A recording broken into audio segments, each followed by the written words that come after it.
Então, felicidade é algo que todos nós buscamos, né? Só que quando a gente olha a nossa existência aqui na Terra, hoje já através da doutrina espírita, nós já conseguimos compreender a vida além da matéria. Porque quando nós analisamos a vida do ponto de vista material e da visão materialista, nós acreditamos na vida do berço ao túmulo. Então, nascer e morrer, né? Ali eu vou viver 1 ano, 10 anos, 50, 80, 100 anos dentro da programação espiritual e de acordo com a nossa conduta ao longo da vida. Mas já quando nós somos espíritas e conhecemos ali a revelação espírita, nós já entendemos que o espírito é imortal. Portanto, teve um início, mas não terá fim. E lá na questão 132 do Livro dos Espíritos, Kardec pergunta assim, qual o objetivo da encarnação? Então ele não fala sobre a reencarnação nessa pergunta. Ele fala assim, olha, por que motivos a gente encarna? Porque na construção lá de Kardec, do raciocínio, baseado sobretudo na lógica, ele foi percebendo que, poxa, a vida verdadeira é a vida no mundo espiritual. A gente está aqui só de passagem. Ele já havia perguntado também, e os espíritos já tinham esclarecido, que fomos criados simples e ignorantes. Ou seja, saímos todo mundo do mesmo barco, da mesma forma. E que a nossa finalidade é atingir a perfeição.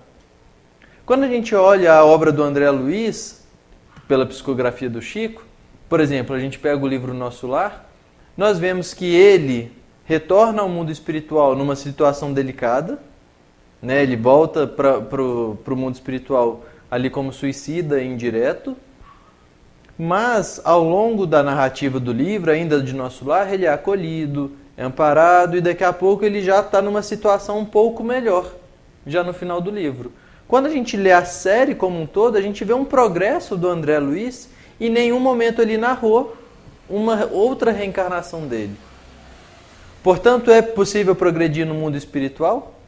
É possível progredir no mundo espiritual. Bom, se a nossa vida verdadeira é a vida no mundo espiritual, e se lá eu consigo progredir, que é o nosso objetivo, por que a gente reencarna num mundo tão difícil? É isso que Kardec pergunta lá no Livro dos Espíritos, nessa questão 132. E os Espíritos deixam claro, Deus lhe impõe a encarnação com o fim de fazer-los a perfeição. Então a gente só encarna para poder chegar à perfeição.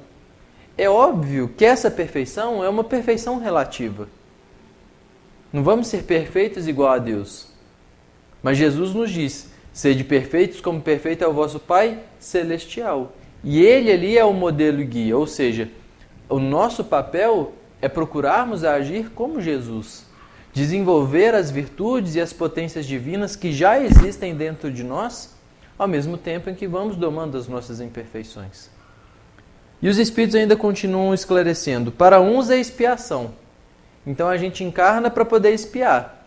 Só expia quem tem débito, quem tem questões passadas para poder resolver.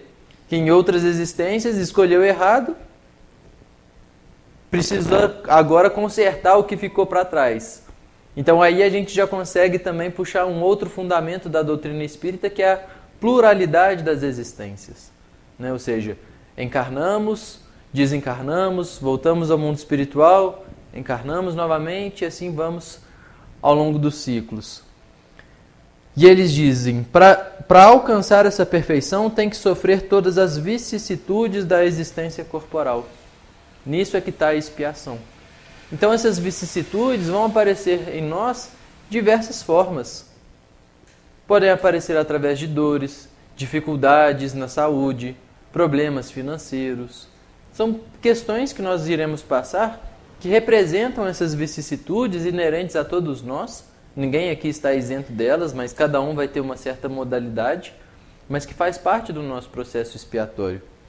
Só que eles continuam a resposta dizendo, para outros é missão. Então nós temos os grandes espíritos missionários que nós conhecemos, como por exemplo aqui o Francisco de Assis, Dom Pedro II. Temos aí espíritos que são desse quilate. Mas ao mesmo tempo, todos nós carregamos conosco as nossas expiações, como eles já disseram, mas também as nossas missões. Talvez as nossas missões não podem estar relacionadas com o planeta como um todo, ou uma missão nacional, ou estadual, ou até mesmo municipal. Mas nós temos missões com as nossas famílias, com as pessoas que nos cercam. Missões que podem ser menores na conjuntura planetária, mas que são de completa importância para a nossa trajetória espiritual. E eles colocam aqui, visa ainda outro fim a encarnação, o de pôr o espírito em condições de suportar a parte que lhe toca na obra da criação. Então nós temos que contribuir para a obra da criação. Temos que nem que seja colocar a cereja do bolo. Está ali reservado para nós e para nós darmos a nossa contribuição para a sociedade como um todo. Então é para isso que a gente encarna. E quando nós encarnamos, todos nós temos um planejamento espiritual. De acordo com a nossa evolução, nós podemos dar mais pitacos ou menos pitacos, escolher mais ou menos. Se eu ainda estiver numa condição espiritual que o meu livre-arbítrio não vai estar amplo, os meus guias e protetores vão escolher melhor o meu planejamento espiritual, analisando ali qual família eu vou nascer, a condição que eu vou vir, quais provas eu vou enfrentar, quais missões eu tenho a desenvolver. À medida que eu vou evoluindo espiritualmente, eu consigo ir pedindo alguma coisa, sugerindo alguma coisa e participando, vamos dizer assim, a quatro mãos desse planejamento encarnatório. Dentro desse planejamento, há também uma parte fundamental que é sobre o tempo da vida. Então, poxa, o Pedro está planejado a viver até 80 anos, 100 anos. Mas não sei, vou saber só quando desencarnar. E dentro disso, nós carregamos conosco a quantidade de fluido vital necessário para poder chegar, por exemplo, até os 80 anos. A minha norma de conduta aqui, durante a minha encarnação, pode fazer com que eu alargue um pouquinho isso. Poxa, eu vou chegar nos 82, 83, 85, de acordo com a minha alimentação, com a minha rotina, com o meu hábito da prece, como que eu cuido do meu corpo. Ou se eu fizer ao contrário, eu posso antecipar. Posso viver até os 70. Então isso tudo é flexível, que está baseado nas nossas ações.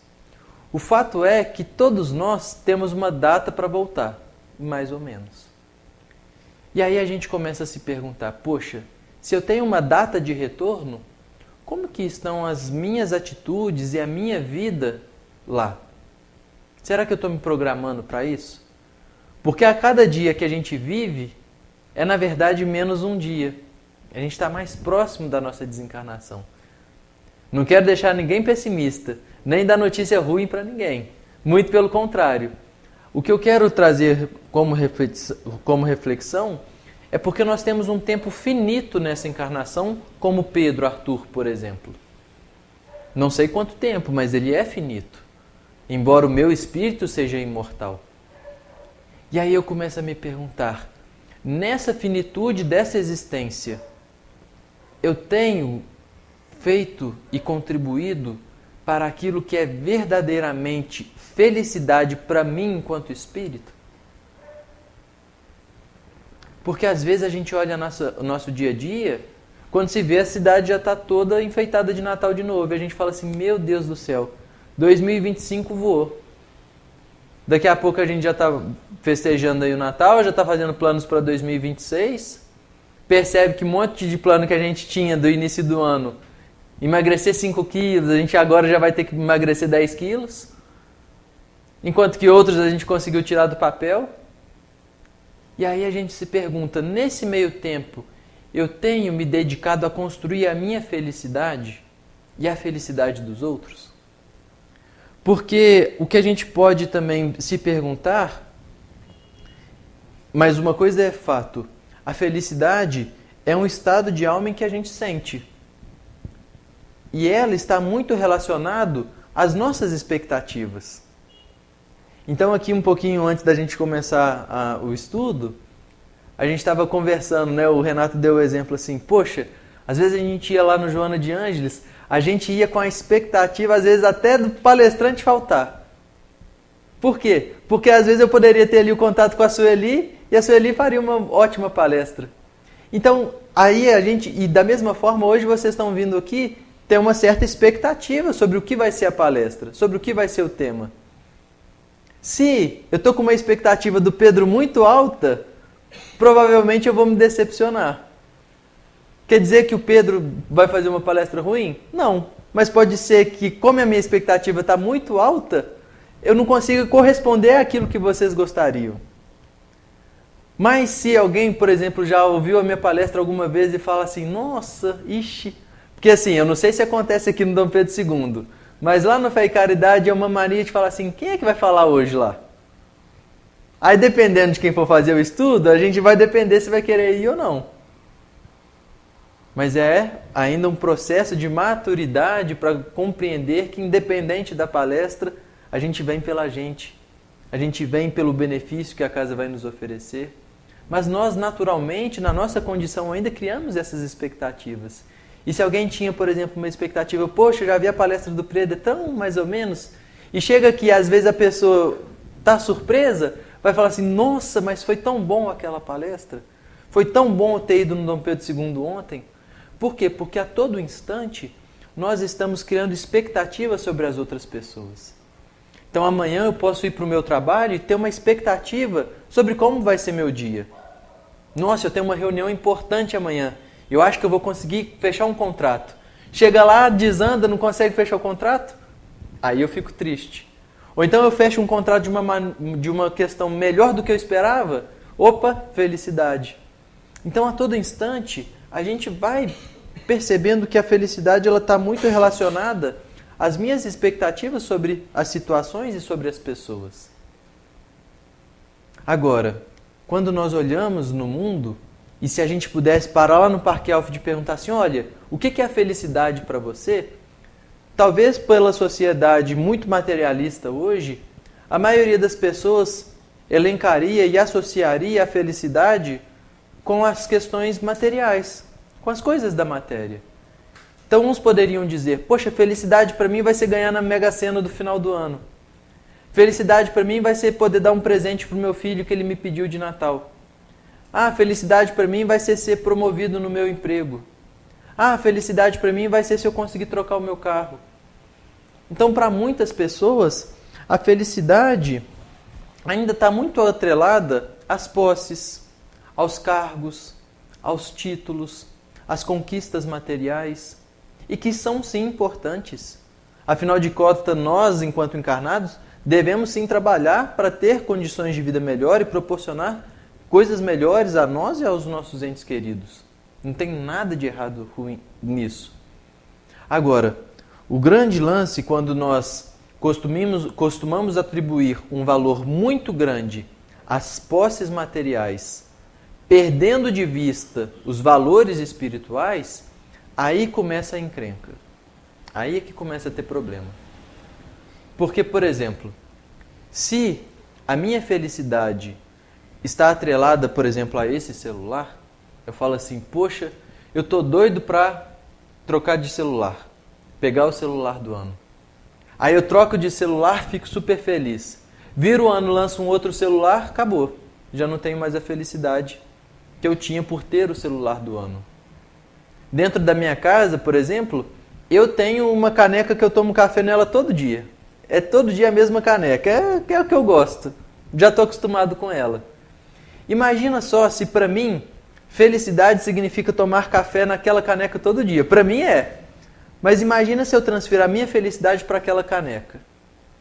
Aí amanhã minha esposa chega lá, tá lá em casa hoje à noite, vai lá lavar a louça, de repente a caneca cai e quebra. Aí amanhã vai o Pedro acorda, vai fazer o café, vai procurar a caneca dele.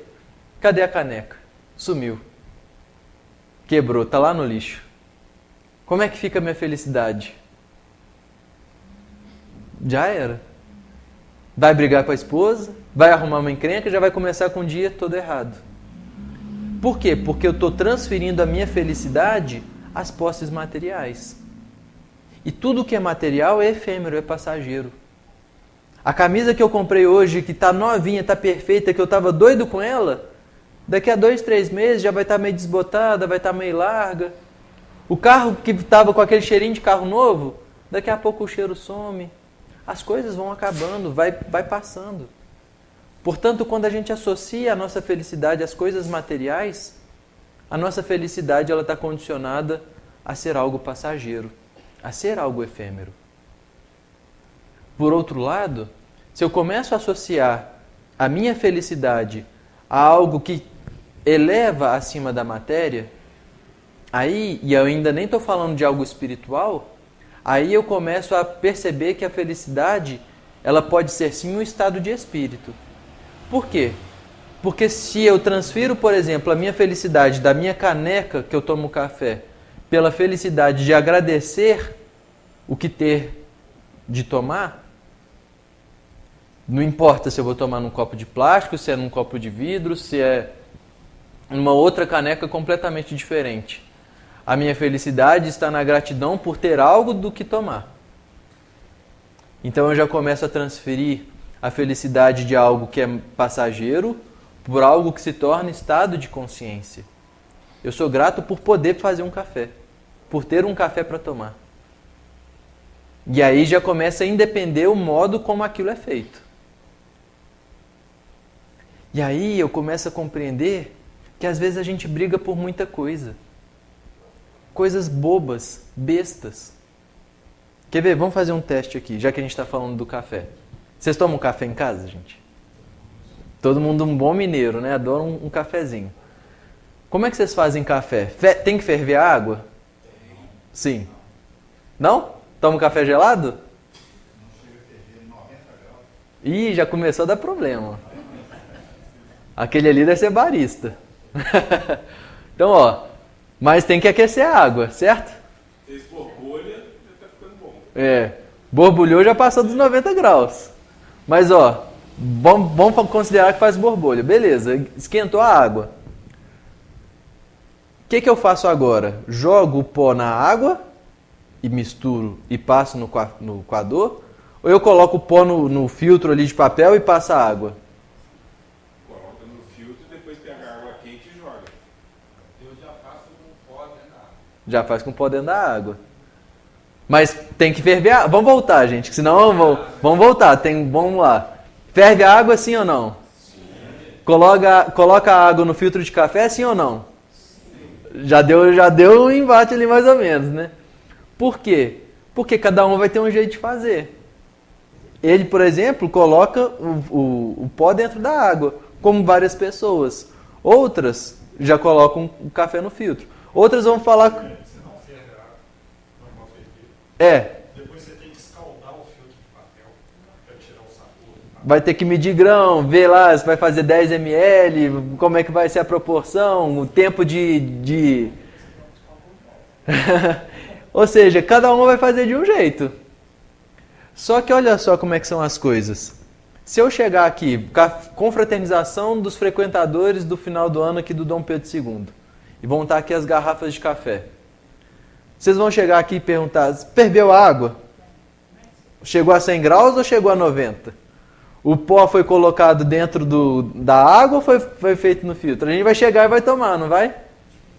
E ó, tudo bem que não vou entrar no mérito do grão em si, mas é difícil a gente ter paladar para poder saber a diferença do método se for feito com o mesmo pó. E o que vai ser mais importante nesse momento de confraternização? Vai ser como que foi feito o café? Ou vai ser assim, o momento de conversar, de estar todo mundo junto? É o que importa, é o momento de estar junto. Mas imagina se esse café tivesse sendo feito aqui no local. E aí a gente estava com os nossos 3 amigos aí que aproveitaram para dar o exemplo. Um estaria ali medindo quantos grãos, quanto de café que teria para saber quanto de ml teria que colocar. O outro estaria colocando pó dentro da água e o outro estaria esperando a água nem ferver. Na hora que fosse fazer os 3 juntos, pode ser que daria atrito. Não, você não pode colocar o pó dentro da água não, tá doido? Se for marido e mulher então, gente, confusão. Perdemos. A gente toma do jeito que ela gosta, é isso aí. Tem gente que usa não filtro de papel, usa o de coador. Os métodos são vários. Por quê? Porque cada um foi criado de uma forma diferente. Cada um tem um jeito. Não tem o certo e o errado. Só que quando, por exemplo, dentro de um relacionamento de marido e mulher, essas diferenças elas aparecem, porque cada um teve uma criação. Acontece que muitas vezes nós costumamos confundir essas diferenças como defeitos. Só está fazendo um café diferente. Mas a gente, na nossa natureza, fala o quê? Tá vendo? Não sabe fazer café. É um defeito. E se a minha felicidade é fazer o café daquele jeito, olha como é que vai dar problema. Então a gente precisa compreender que formas diferentes de fazer a mesma coisa não significa defeito. A gente começa a transferir a nossa felicidade por poder compartilhar aquele momento. É claro que eu posso ensinar. Assim, os baristas fazem café dessa forma. Não pode ferver, tem que medir, tem que controlar a extração. E ninguém, assim, e a gente pode ensinar, pode aprender e está tudo certo. Na minha juventude, eu ia muito na casa de um amigo, ele morava num porão. O café dele era o café, na casa dele, que servia pra gente, era o café 4 horas. Frio, fraco, com formiga. Esse eu não conheço.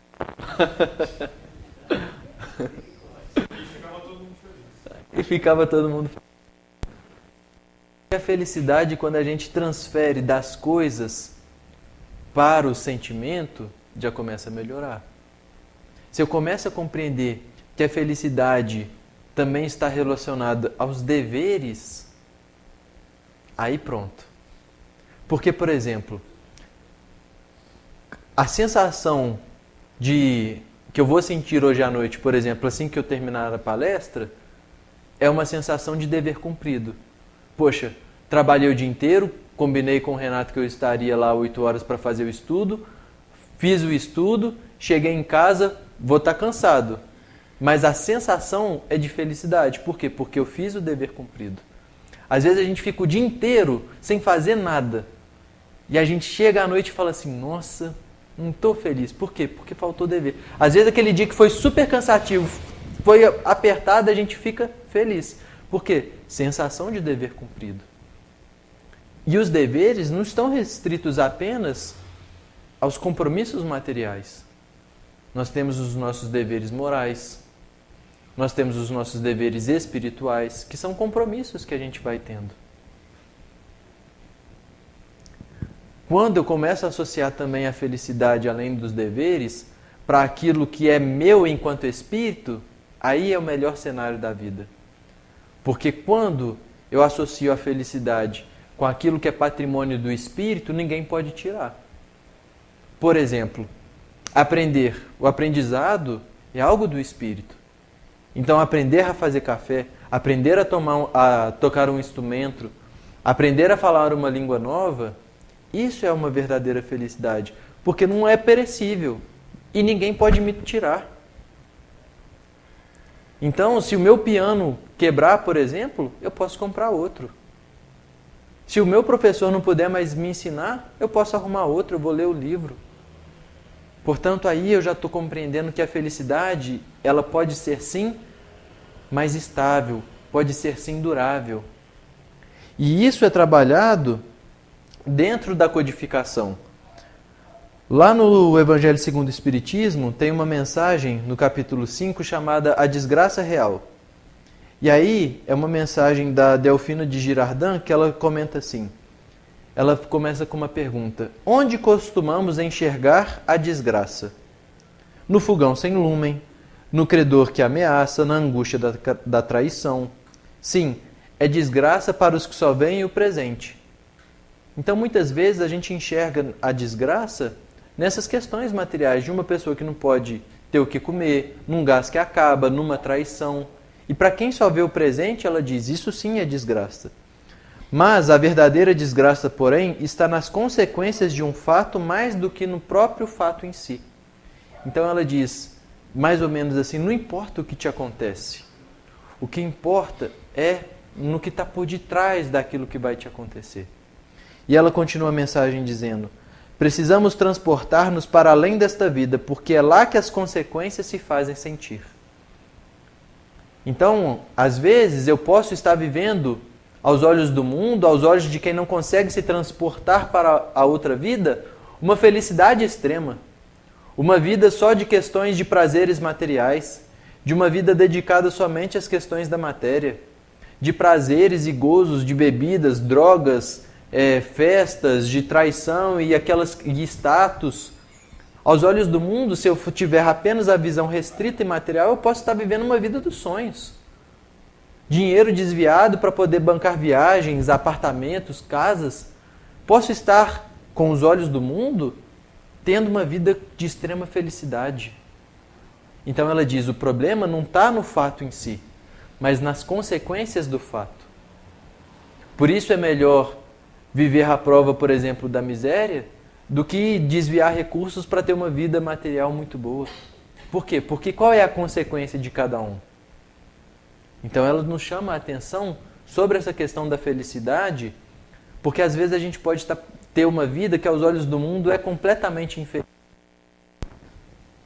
Problemas de saúde até. Problemas financeiros das maior ordem. Familiar completamente desequilibrado. E a gente às vezes sendo o arrimo, o sustento da família como um todo. E as outras pessoas podem falar assim, nossa, eu não sei como é que o Pedro, por exemplo, é feliz. Então aos olhos do mundo a pessoa vive uma desgraça.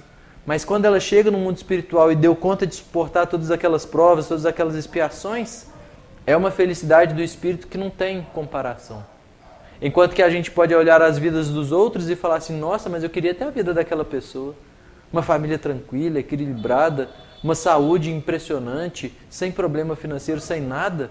Uai, mas às vezes vai olhar no mundo espiritual e está cheio de complicação. Então ela nos convida a alargar o nosso horizonte para perceber que nós, enquanto estamos encarnados, somos muito influenciados pela matéria. Sobretudo hoje em dia com o acesso às redes sociais. Porque nós costumamos usar, na grande maioria, as nossas redes sociais para compartilhar as coisas boas, aquilo que nos traz felicidade, aquilo que nós queremos mostrar. Então, geralmente, a gente posta o que está acontecendo de bom. Um almoço, uma cidade nova que a gente conhece, uma viagem, coisas assim. E às vezes eu estou lá em casa olhando o Instagram e vejo assim, nossa, mas o Renato está lá está lá conhecendo a casa do Chico, não sei o que, eu vou falar, mas pô, como é que o Renato conseguiu ir lá? Eu estou aqui ralando, fazendo palestra aqui no Dom Pedro II, e ele hoje está lá conhecendo a casa do Chico.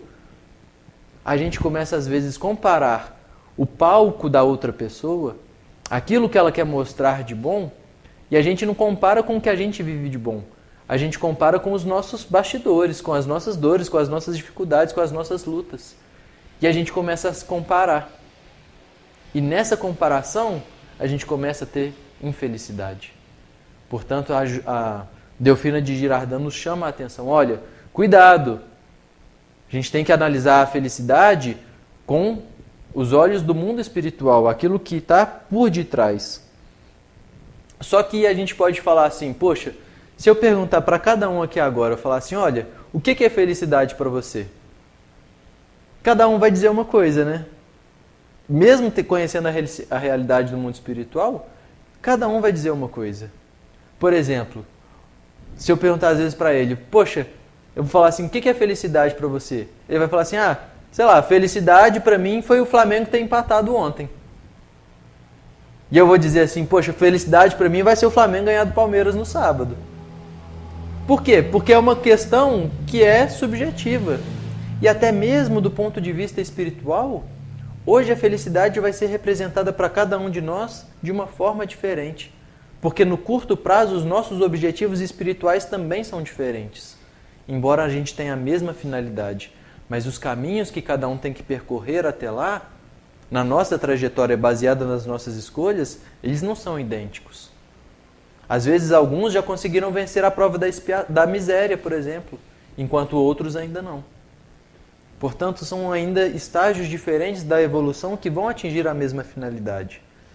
Mas Kardec, ele vai fazer essa pergunta, ele fala assim, poxa, se a felicidade neste mundo ainda é tão relativa para as pessoas, é tão diferente, é tão ambígua, existe alguma felicidade que seja comum a todos nós que estamos encarnados? É essa pergunta que ele faz lá no 922. Ele diz assim: haverá, contudo, alguma soma de felicidade comum a todos os homens? Então tem algo que todos nós podemos ter em comum que sirva de felicidade? E os Espíritos vão dizer que sim. Porque a gente já sabe que a felicidade verdadeira não é a deste mundo. Jesus já havia deixado isso claro para nós. Mas enquanto encarnados, existe sim uma felicidade que seja comum a todos nós. E os Espíritos começam a dizer: com relação à vida material, é a posse do necessário. Então aí já começa a nossa encrenca.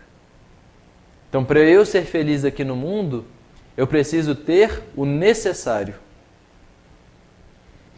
E aí a gente começa, muitas vezes, a achar que ser feliz é a busca desenfreada de recursos, de questões materiais, de posses, de bens e tudo mais. E quando a gente olha, por exemplo, a vida daqueles que são mais ricos, muitos são ricos, mas são miseráveis. Se às vezes a gente pegar uma agenda de um psicólogo, por exemplo, e falar para ele assim: olha, desses 100 pacientes que você atende, ele vai falar assim: olha, eu tenho aqui, por exemplo, 50 que são ricos. Ele vai falar: olha, desses 50, 25 podem estar completamente tristes. Da mesma forma que ele pode pegar 50 pobres e falar que eles estão tristes, ou pegar 50 ricos e falar que eles estão felizes, assim como 50 pobres. Por quê? Porque não depende só da posse material. Mas a posse material, se a gente quer ter uma felicidade aqui no mundo, a gente tem que compreender o que é de fato o necessário. Porque se eu perguntar para ele assim: poxa, o que é a posse do necessário para você? Ele vai me dar uma resposta. Se eu perguntar para ele, ele vai me dar uma outra resposta, provavelmente. Quando existe o censo, né, essas perguntas do IBGE, é interessante porque tem uma pergunta lá que fala sobre o orçamento familiar, é a pergunta que chama POF.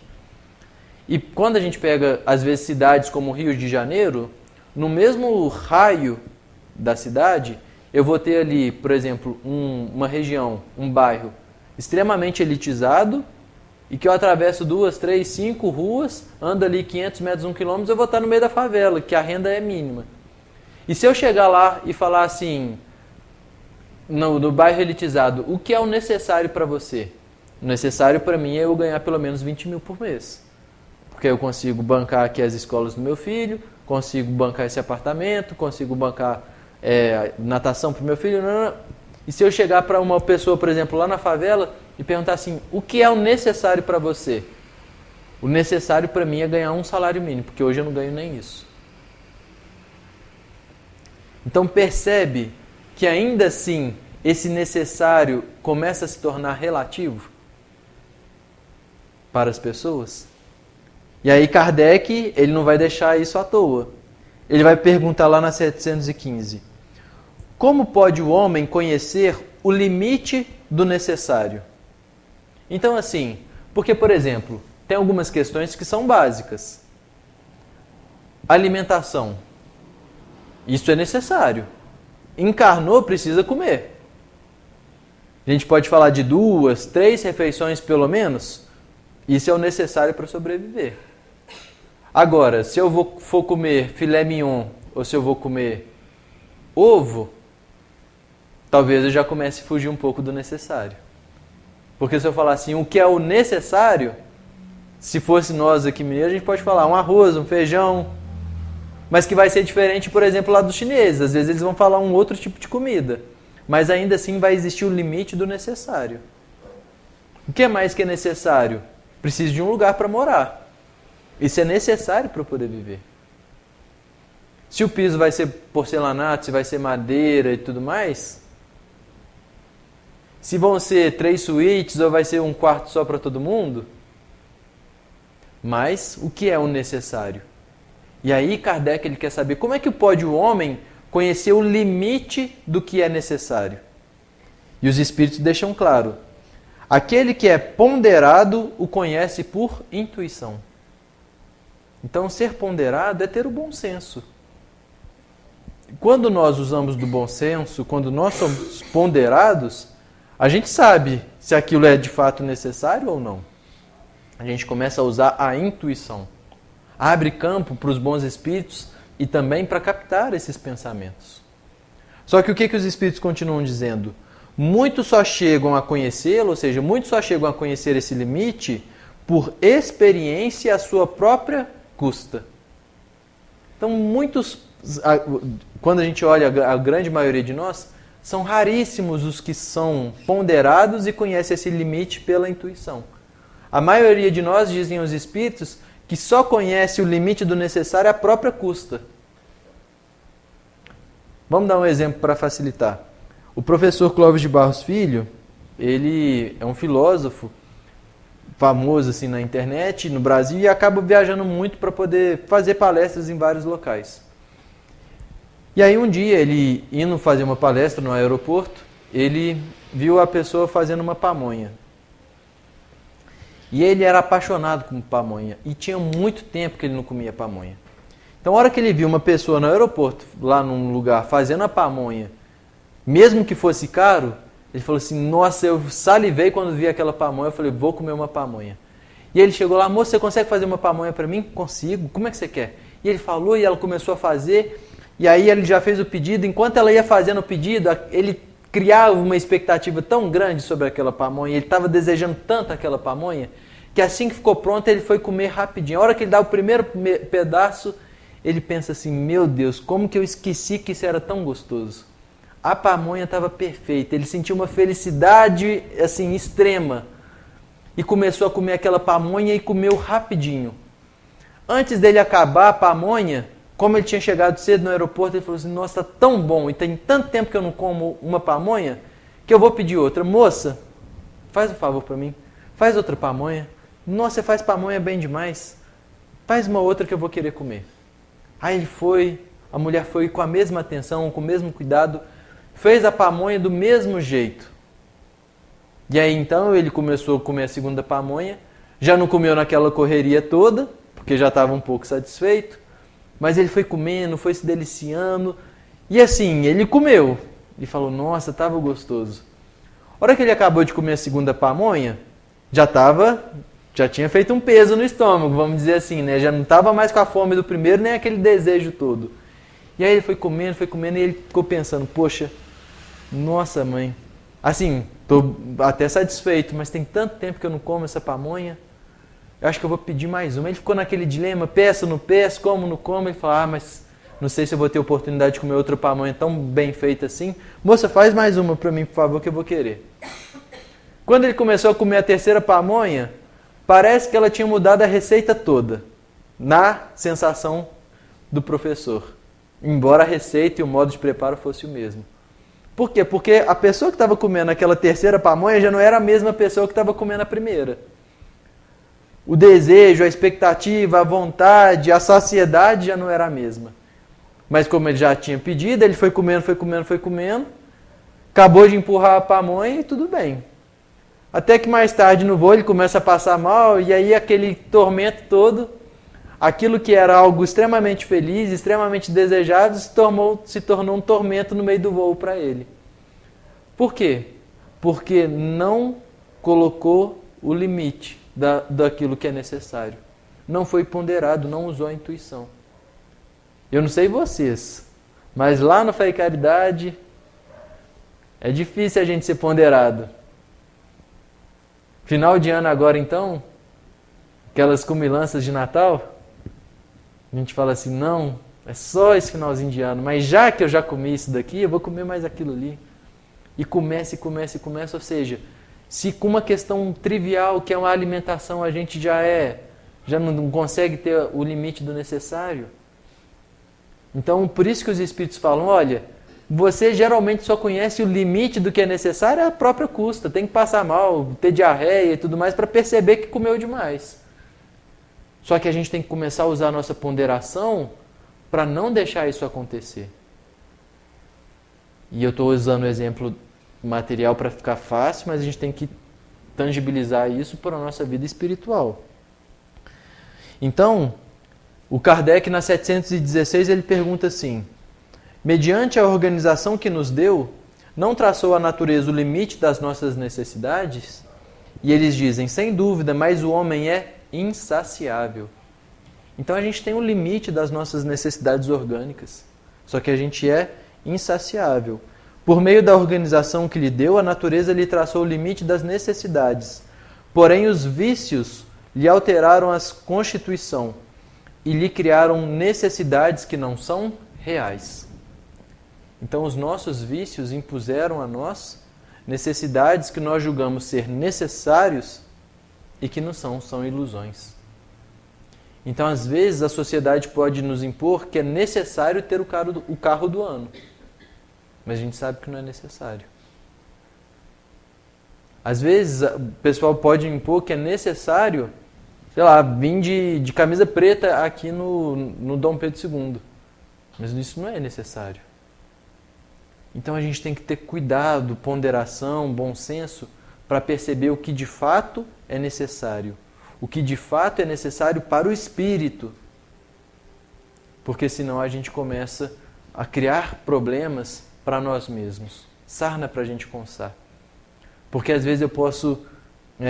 e outro dia eu estava vendo um podcast sobre isso, a pessoa dizendo, poxa, tudo que eu mais quero é dar as melhores condições de vida para o meu filho, por exemplo, ela estava dizendo.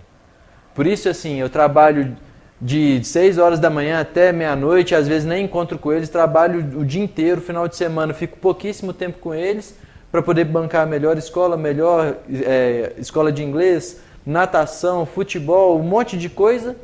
E às vezes aí foram perguntar para a criança, mas o que você mais queria? Eu queria ter meu pai mais comigo, para eu poder conversar, brincar com ele e tudo mais.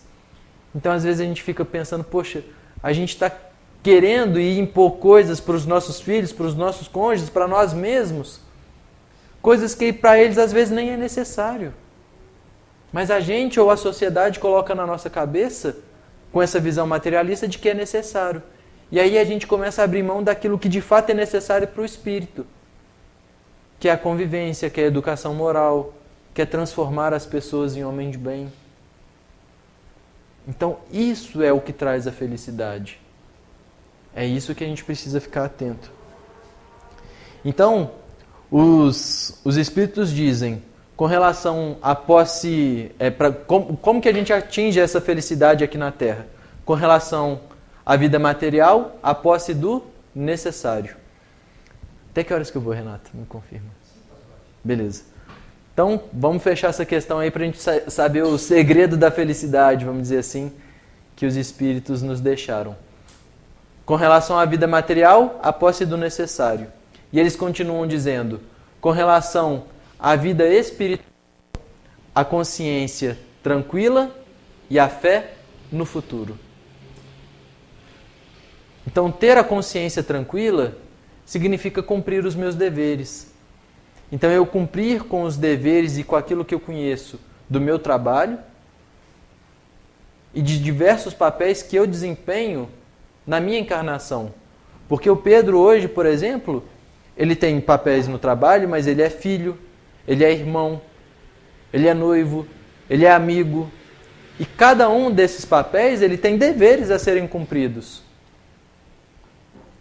Mas também eu tenho os meus deveres espirituais. As atividades que eu preciso desenvolver, os conhecimentos que eu vou adquirir, as pessoas que eu consigo auxiliar. E isso é inerente a todos nós. Porque a consciência tranquila significa estar com os deveres cumpridos de acordo com aquilo que nós conhecemos. Porque quando a gente lança a mão do Livro dos Espíritos, lá na 621, Kardec pergunta, onde está escrito a lei de Deus? E eles dizem, na consciência. Quando eu estou com a consciência tranquila, significa que eu estou observando a lei de Deus de acordo com aquilo que eu conheço. Então, de acordo com o que eu conheço da lei divina, eu estou agindo em conformidade com ela. Portanto, eu não estou infringindo a lei.